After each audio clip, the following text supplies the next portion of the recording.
Hi, I'm Jim Zuckerman.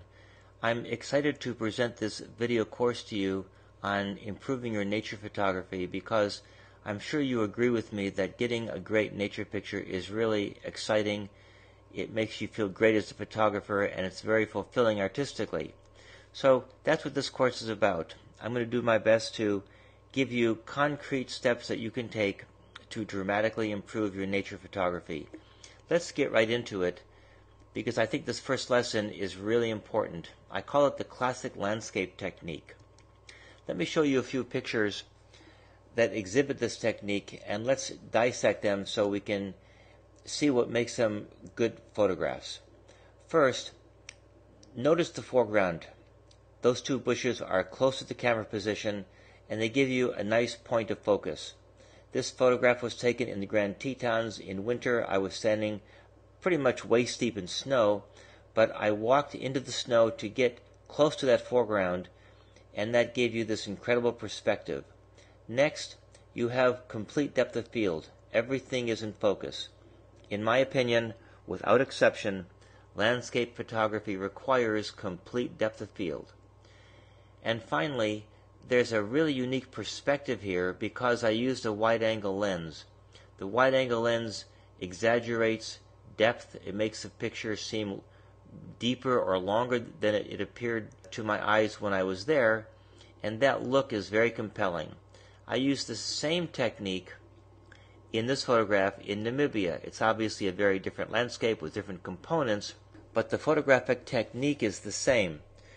I was very close to the foreground tree, maybe 5 feet away, and the distant landscape is interesting. It's nice to look at. It's beautiful. And the wide-angle lens gave you this incredible perspective.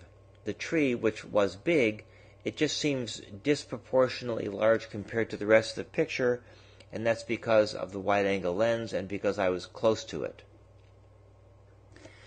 You can see in this landscape, also in Namibia, complete depth of field, so the trees way in the distance as well as the sky are as sharp as the foreground tree. That's important. The graphic design is nice, of course, and the lighting is very pretty, but look at the exaggerated perspective. Keep in mind that this technique does not simulate what you see with your eyes, so you have to expect that the photograph is going to be different than your vision. Same technique applied in this photograph taken in Alaska. That's Mount McKinley. I used the foreground grasses in this case to be my dominant foreground element placed close to the camera position. This is Jerusalem Rocks in northern Montana, right up against the Canadian border. It has very interesting rock formations, and I chose this particular formation to place my camera just 2 or 3 feet away from that foreground rock. It's very large compared to the background rocks, or at least it seems huge, and that's again because of the wide-angle lens used close to the foreground. When I say close, I'm talking about between 2 and 6 feet. Here's a photograph taken in the Falkland Islands, and the background in this case is not especially striking, it's just the ocean. So in order to give interest, I got very close to these lichen-covered rocks, and that's what gives this picture some interest. Notice how huge they seem. This was taken with a 14mm lens. All of these photographs taken with wide-angle lenses were done with focal lengths between 14 and 24mm. I feel that if you use a wide-angle lens that approaches a normal lens like a 28 or 35, it will give you this kind of look, but not nearly as dramatic. If you have a sensor that is smaller than full frame, you should be looking at 10 to 16mm. For full frame sensor photographers, 14 to 24 is what I consider the ideal, and the wider the angle lens, the more exaggerated the perspective will be, and the more dramatic. Here's the formula that you should keep in mind when you are using this technique. First, a wide-angle lens, as I said, between 14 and 24mm, or for cameras with smaller sensors, 10 to 16mm. Number 2, the camera must be placed close to the foreground. That's key. If you stand back 10 to 15 feet or 20 feet from the foreground, you will not get this kind of dramatic look. Number 3, you have to use the smallest lens aperture on your camera. f32 in most cases, sometimes f22. I know that this is not the sharpest lens aperture. f5.6 or f8 are considered the sharpest apertures on the lens, but they don't give you depth of field.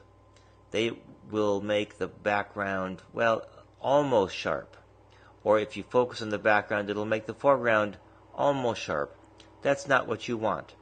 Landscape photography requires complete depth of field because you want to reveal all of the beauty and the detail that you could see with your eyes. We do not see out of focus. Number 4, you have to choose artistic foreground elements. That could be wildflowers, it could be the flowers in a garden, a fallen log, nicely shaped rocks. There's a lot of possibilities. So here's some other examples using this technique. This is in Keukenhof Gardens, right near Amsterdam in Holland, the most beautiful garden in the world, in my opinion. It's 80 acres of manicured perfection, and you will not see a weed. Trust me, I looked. So I placed the foreground very close to the camera position, in this case about 3 feet, f32, so everything is sharp, the background is nice, the foreground is very pretty, and the wide-angle lens made that whole group of flowers in the foreground seem huge compared to the rest of the landscape. All of these pictures are taken with a tripod. That's really important. Do not do landscape photography without a tripod unless you don't care about the quality of your images. The tripod allows you to use a slow shutter speed, and you're going to need slow shutter speeds because with f22 or f32 and a low ISO, which you're going to want to maintain maximum picture quality and a minimum of digital noise, the f32 is going to force your shutter speed to be slow, especially in a lighting condition like this, which is overcast, fog, and the light level was low. So the shutter speed in this case was 1/8 of a second. That requires a tripod. This is in Arches National Park in Utah. I used as my dominant foreground the fallen tree. Notice that I have an attractive foreground, something that you want to look at, an attractive background, and everything is sharp. That's the key. What this technique does is it forces you to focus on foreground elements. The background elements are usually going to be there because that's what draws you to a place in the first place. For example, here in Arches, you go there to photograph the wonderful rock formations. So that's established once you find a nice background. So what you do is you walk around the desert, on the trail or off the trail, looking for a bush, some flowers, a fallen tree, a nice area of sand that has ripples in it, and that's what you make as your foreground. So by focusing on the foreground, or on finding foreground elements, I think this will help you with composition, because instead of approaching this as like, there are so many elements here, trees and rocks and sand and bushes and all kinds of things, instead of being confused by that visually and not knowing how to compose a picture, by focusing on finding a good foreground, I think that will really go a long way to helping you improve your compositions. This was a unique situation in Indonesia. It's an active volcanic area.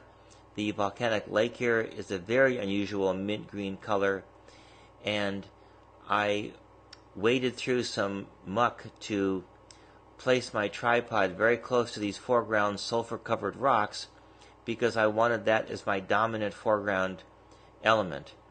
It has great color and texture, and it takes up almost half the frame because it is disproportionately large compared to the background, but that's what gives this unique landscape a very cool look. This waterfall in Costa Rica, I treated the same way, but in this case I used a large foreground leaf as my dominant foreground element. The camera position was 2 or 3 feet from the leaf, and everything is in focus. Now some people ask me, where exactly in the frame do you focus to get maximum depth of field? You've probably heard of the hyperfocal distance, and that is in fact what you would use to give yourself maximum depth of field given the lens you're using and the distance from the camera to the foreground. But I can sum this up in a very easy formula to tell you exactly where in the frame to focus. If you take the focal length of your lens, let's say this was taken with a 24 millimeter. If you divide that by 3, that gives you 8. That is the number of feet away from the lens that you focus. So the point 8 feet away from your lens, if you use a 24 millimeter, is where you focus, and that will give you the maximum depth of field given your lens aperture and the composition.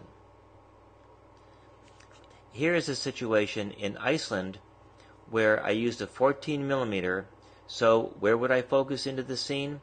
I would take 14 divided by 3, which is just a little bit less than 5. So I would focus 5 feet from the camera position. Now this is the only picture in this group where I did not use a tripod because I was photographing this from a boat. It was a small boat, unstable, and I was standing as high as I could to get this elevated perspective to shoot down on it, and obviously a tripod was just not feasible in a boat. So what I did was, since I wanted f32 even with my 14 millimeter, I raised the ISO high enough until I got a shutter speed fast enough, and in this case I used a 1/25th of a second. So my ISO was 400, and fortunately I had enough bright light to do this. At f32, everything was sharp. And even though wide-angle lenses have extensive depth of field, you want small apertures because in this technique you're placing the camera so close to the foreground the depth of field is an issue. It's a critical issue, and you want that ice, for example, in this picture to be tack sharp as well as the mountains and the clouds in the background. If the mountains and the clouds in the background were a little bit soft, I'd throw the picture away. It just wouldn't work. Or I'd use Photoshop to replace the background. This photograph is from the Great Smokies in Tennessee. The foreground rock in this case was 6 feet from the camera position, so it's not as huge as it would have been if I were, let's say, 3 feet away, but I like the composition, and the foreground rocks are disproportionately large, although not as dramatic as in previous pictures. Notice the complete depth of field and the sense of depth in this picture. I think those qualities make this successful, in addition to the beautiful light and the fog. Here's a photograph I took in Joshua Tree National Park in California, and the foreground elements here are really dynamic. They are graphic, wonderful shapes, they have great texture, and I placed them just 3 or 4 feet from the camera position. Notice that the background is interesting, artistic, the foreground is interesting. That's what you need to make this technique work. If you have a boring foreground, one that just really isn't interesting to look at, this technique is not going to work. Here's a situation where the background really isn't that interesting at all. This is a beach in Namibia. It was my first time on a beach in Africa, so I wanted to get a nice picture of it. But to be honest, the ocean and the sand it doesn't have any form. The color's not that interesting, and the graphic design is pretty boring. So what I did was I looked for a foreground element, and I found one. In this case, a whalebone. If you take away the whalebone, this picture would be boring, completely boring. Would I like huge crashing waves or storm clouds in the background? Sure, but I didn't have that, so the best I could do was find this foreground element, and that's why I say that this technique will help you with your compositions, because it gives you something to focus on, something to look for. while I was on safari, we were driving around looking for animals, and I saw this remarkable elephant skull, and I used this as my foreground element. The background really is secondary to the success of the picture, but the palm leaves in the background are nice. The sky is interesting, but it's that giant skull that makes this picture work. I used this landscape technique in this very, very unique situation in a bed and breakfast 30 minutes outside of Nairobi in Kenya. If you know my work, you know that I do a lot of digital manipulation in Photoshop. You probably think I put those giraffes there. Well, I didn't. This is real. If you save this bed and breakfast, you can get the same shots. It's called the Giraffe Manor. It's expensive, but it's the only way to get fantastic shots like this. But notice the technique here. Instead of using a normal lens or a telephoto to fill the frame with the giraffes, I wanted to show the environment of the bed and breakfast because, in truth, that's really the shot. You want the giraffes in this very unique context. They stick their heads inside hoping to get fed with corn pellets because the staff there have been feeding giraffes for decades, and that's why they have their heads through the windows. I use the immediate foreground chair as my dominant foreground element. I was about 6 feet away, and I wanted to show the background and the giraffes as part of this composition. The wide-angle lens gives me the sense of depth.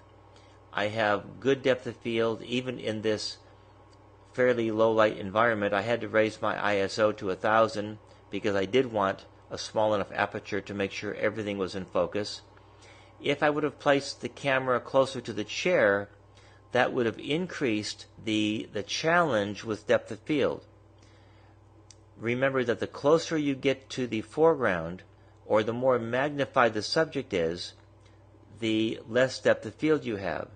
So if I were 3 feet closer to the chair, that would have meant that if I wanted everything in focus, I would have had to use a smaller lens aperture. A smaller lens aperture would have meant a slower shutter speed, and with wildlife, that's getting dangerous. A slower shutter speed can mean that they may be blurred, and of course that's not what you want, and I didn't want to raise my ISO any higher, so this was a compromise between 1000 ISO, a small aperture. In this case I used f16 because I couldn't go slower because of the low light, and it turned out to be one of my favorite pictures from Africa. Okay, this is the end of this first segment. I will see you in the next one.